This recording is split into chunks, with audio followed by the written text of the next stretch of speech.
Thank you. Lillian. Welcome, my children, said the dark figure, to the communion of your race. Ye have found, thus young, your nature and your destiny. My children, look behind you. They turned and flashing forth, as it were, in a sheet of flame, fiend worshippers were seen. The smile of welcome gleamed darkly amid the symmetry. There, resumed the sacred one, are all whom ye have reverenced from you. Ye deemed from holier in yourselves, and shrink from your sin, contrasting it with their lives in righteousness and prayer, aspirations heavenward. Yet here are they all, in my worshipping assembled. The night it shall be granted you something. You to know their secret deeds? Well, that's a whole Okay. thing. How hoary-headed elders of the church have whispered wanton words to the young maids of their household. How many a woman, eager for widow's tears, has given her husband a drink at bedtime, and let him sleep his last sleep in her bosom. How beardless have man-caged to inherit their father's wealth, and how fair dames who blush not seeking have dug little graves in the garden, and bidden their sole guests to an infant's funeral. By the sympathy of your human hearts for sin, ye shall scent out all those places where, whether in church, bedchamber, street, field, or forest, where crimes have been committed, and shall exult to behold the whole earth, one stain of guilt, one mighty blood spot. Far more than this, it shall be yours to penetrate in every bosom, in deep mystery of sin, the fountain of wicked arts, and which inexhaustibly supplies more evil impulses in human power than my power at its utmost can make manifest in deeds. And now, my children, look upon each other. Look at some of the specific sins that he mentions that people that you wouldn't expect do it. Look at that. It says, how a hoary-headed elder, white-headed, of the church have whispered wanton ones to young maids of their household. We've heard that in certain denominations, priests, were pedophiles or pastors. That's the kind of thing he's talking about. And then he mentions how a widow might kill her husband. Slip him some poison because she wants to get rid of him. Or a youth might do the same to the father. And then it says how a fair damsel, I don't think I need to explain this one. Listen, how a fair damsel have dug little graves in the garden and bidden me, the sole guest, to an infant's funeral. Now, there's no sin in having a child die naturally, like children sometimes don't make it. After they're born, they don't make it, or they're stillborn. But that suggests something a lot more sinister, that even in the time of like the 1640s, there was a way to get rid of maybe unborn as well as recently born children. And these are the kinds of things that so-called respectable people were doing. Why don't we go to Alistair? They did so. They did so, and by the blaze of the hell-kindled torches, the wretched man beheld his fate, the wife of her husband, yet trembling before that unhallowed altar. Lo, there you stand, my children, said the figure, solemnly, and was sad with its despairing awfulness, as if his once angelic nature could yet mourn for a miserable race. Depending upon one another's hearts, you had hoped that virtue would not all drink, yet now ye are undeceived. Evil is the nature of mankind. Evil must be the only happiness. Welcome again, my children, to the kingdom of light. That's probably a key word if you've got it. Evil is the nature of mankind. Evil must be your only happiness. You want me to keep going? Yeah, if you would, but that's sort of the theme of the book. That's what the author is trying to. I think he believes that, but do you believe that? Yeah. Evil is. We talked about that. Scripture says that basically that's true. What he leaves out is that evil people like you and me, we don't think of ourselves as evil, but we're capable of it. That's what the Bible doesn't mean that everybody is going to kill somebody or do some of these other things, but we're capable of it, and we do our own types of sin. But what he leaves out here is that there's hope. and we're going to read that later in the year when we read Dr. Jekyll and Mr. Hyde. Um, there is hope for people, which it means every human being who has this um, evil in us. There's hope for us, and we know what that hope is. Yeah, why don't we just go to Tucker? You can do it. Yeah. Welcome repeated the teen worshippers with one cry of despair and triumph, and there they stood, the only pair, as it seemed, who were yet hesitating on the verge of wisdom in this dark world. The basin was hollow, naturally from the rock. Did it contain water, reddened by the lurid light? Or was it blood, or curtains, or liquid flame? Carrying in the shape of Eve, did these people prepare to lay the mark of baptism on their foreheads, that they might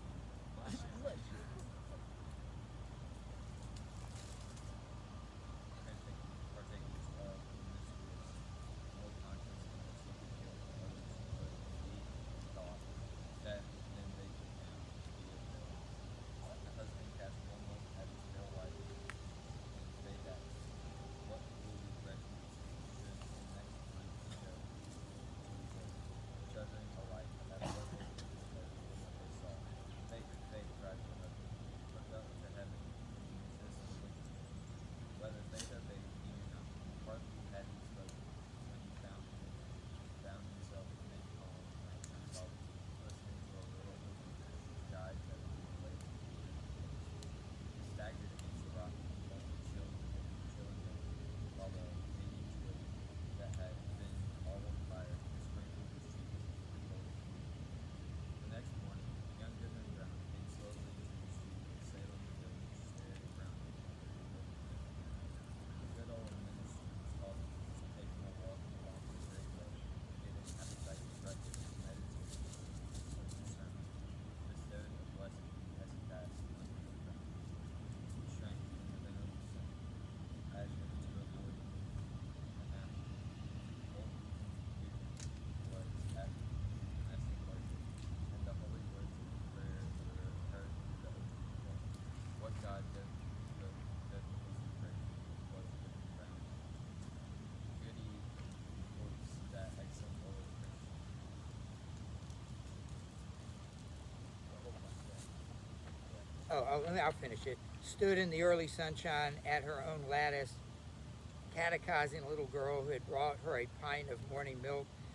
Goodman Brown snatched away the child as from the grasp of the fiend himself. Turning the corner by the meeting house, he spied the head of the fiend himself.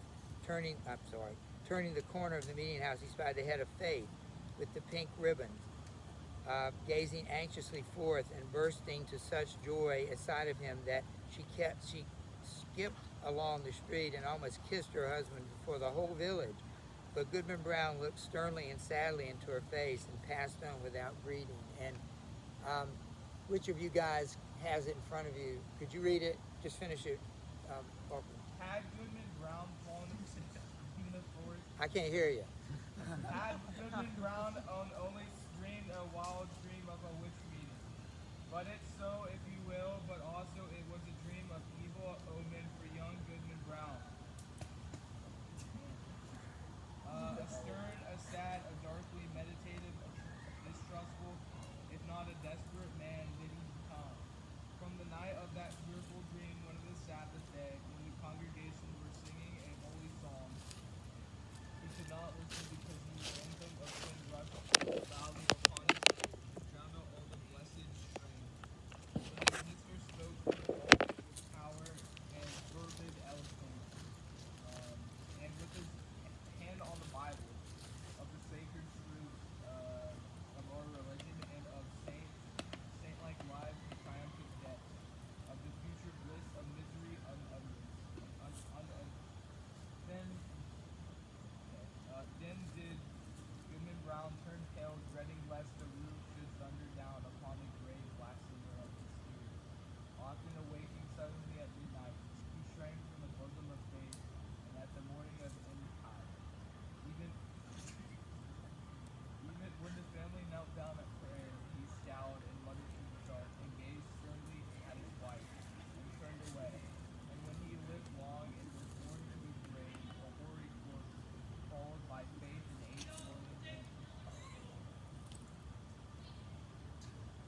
Keep going. Being very rude.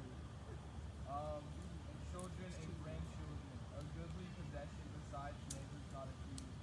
They carve no hopeful words upon his tombstone, for his dying hours are soon. All right. Last thing I want to say about it, sorry that we were distracted, but the last thing we said was that Satan imitates the things of God. So that's what you see here. But also, it sounded like he didn't go on with it. Remember, it says right here, right before they baptized him with the blood. Again, everything is the opposite of a real baptism. Here they have some sort of blood or something. You're going to baptize them just like you would in a church. But you're going to be baptized into Satan. And he says to his wife, faith, faith, look up to heaven and resist the wicked one. So he resisted it. He didn't go along with it. And yet, how did it change him forever? I don't know if you could hear it and understand it. But this encounter, this vision, whatever it was, changed him forever. Do you know how? And guys, you need to write it down since you didn't have the story. How did it change him? He became suspicious. He became cynical. What? Well, he is kind of resilient, you know. In other words, he endured it. He got through it, but it changed his attitude about the church. He couldn't listen to the sermon. He's pessimistic. All those things, and I don't really believe that's the way it is. If you resist, there are two parts of that. There's a verse in Hebrews: resist the devil, and he will flee from you. Draw near to God, and he will draw near to you. So you can't just resist the devil. That's not going to work. Remember, Jesus had the parable of, you know, the guy who he cleans his house, he gets rid of the demons, he sweeps up the house, and then the demon notices that it's empty, and he comes back with more demons. And Jesus was saying, it doesn't do any good to resist sin. But you can't do it anyway, but if you could, it wouldn't do you any good if you don't do the other thing, which is to invite Christ in. So there's no way a human being can resist sin without Christ. It's impossible. And we'll read that again with Dr. Jekyll and Mr. Hyde. I think it was worth it. This is an example of American romanticism, which we didn't read anything but this. There will be, you know, probably exam, maybe even before, something about this. So let's finish up today, which we got about a few minutes here. If you'll turn, I'll just kind of walk your way through the book. We're on page 7, and I'll just kind of read the opening remarks. I'm going to define the first term here, the word economy. Economy is the wise use of resources, particularly financial resources. So the chapter is entitled Economy. And so what is economy? That's how he's using it. It's the wise use of your resources. So in the entire first chapter, he's going to be looking at how people should live wisely, and he puts it in terms of business. Let me just read the first couple of paragraphs, and we're about 20 after. We got about actually 6 minutes. That's not long, but we'll leave here. It says, when I wrote the following pages, or rather the bulk of them, I lived alone in the woods, a mile from any neighbor, in a house which I had built myself on the shore of Walden Pond in Concord, Massachusetts, and earned my living by the labor of my hands only. I lived there 2 years and 2 months. At present, I'm a sojourner in civilized life again. So you could highlight Concord, Massachusetts, Walden Pond, 2 years, 2 months. He wrote this he started writing it in 1845, and he was there 2 years and 2 months. So he left in 1847. The book wasn't published till 1854. So he continued to write it and edit it and all of that. Let me just read this one paragraph. It says, I should not obtrude my affairs so much on the notice of my readers if very particular inquiries had not been made by my townsmen concerning my mode of life, which some would call impertinent, though they do not appear to me at all impertinent, but considering the circumstances, very natural and pertinent. Some have asked what I got to eat, if I did not feel lonesome, if I was not afraid, and the like. Others have been curious to learn what portion of my income I devoted to charitable purposes, and some who have large families, how many poor children I maintain. I will therefore ask those of my readers who feel no particular interest in me to pardon me if I undertake to answer some of these questions in this book. In most books, the I or first person is omitted. In this, it will be retained. That is, in respect to egotism, is the main difference. We commonly do not remember that it is, after all, always the first person that is speaking. I should not talk so much about myself if there were anybody else whom I knew as well. Unfortunately, I am confined to this theme by the narrowness of my experience. Moreover, I, on my side, require of every writer, first or last, a simple and sincere account of his own life, and not merely what he has heard of other men's lives. Some such account as he would send to his kindred from a distant land. For if he has lived sincerely, it must have been a distant land to me. Perhaps these pages are more particularly addressed to poor students. As for the rest of my readers, they will accept such portions as apply to them. I trust that none will stretch the seams in putting on the coat, for it may do good service to him whom it fits. So he answered one, and he answered two. Where did he actually begin writing Walden? Yeah. Near the Walden Pond. Yeah, so at Walden. The shore of Walden Yes, Pond. Walden's not a town. It's literally a retaining. It's bigger than that. It's a pond. It's not a lake. And so why does he not ask forgiveness for writing about himself? Why does he write about himself? What does he say about writing about himself? He says he wouldn't write about himself so much if he didn't know more about himself than any other subject. So that sort of makes sense. You really know yourself, maybe not as well as you should, probably better than anybody on earth. That makes sense. You know yourself better than anybody else, so why wouldn't you talk about yourself? That's what he said.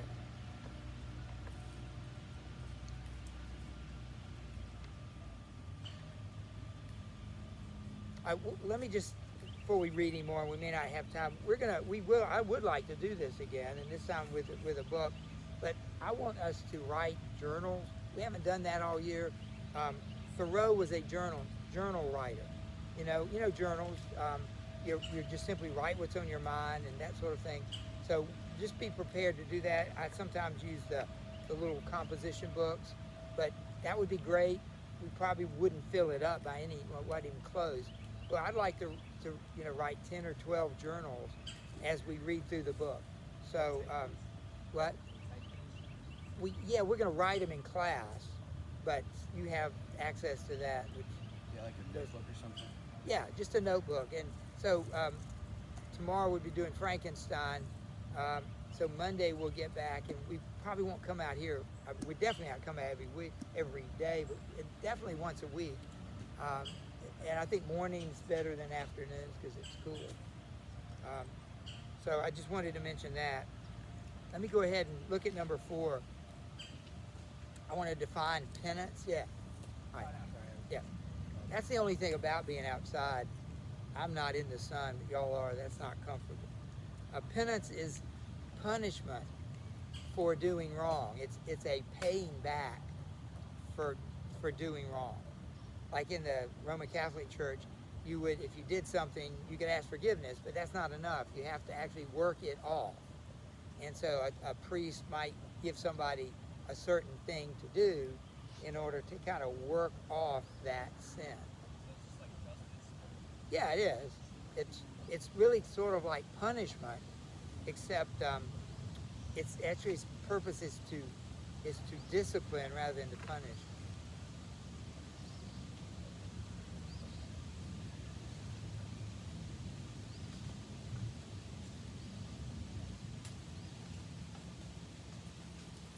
All right, so I think what we're going to do, I don't think we're going to have time to do much more, so we will work our way back to the room, and you can put young Goodman Brown aside.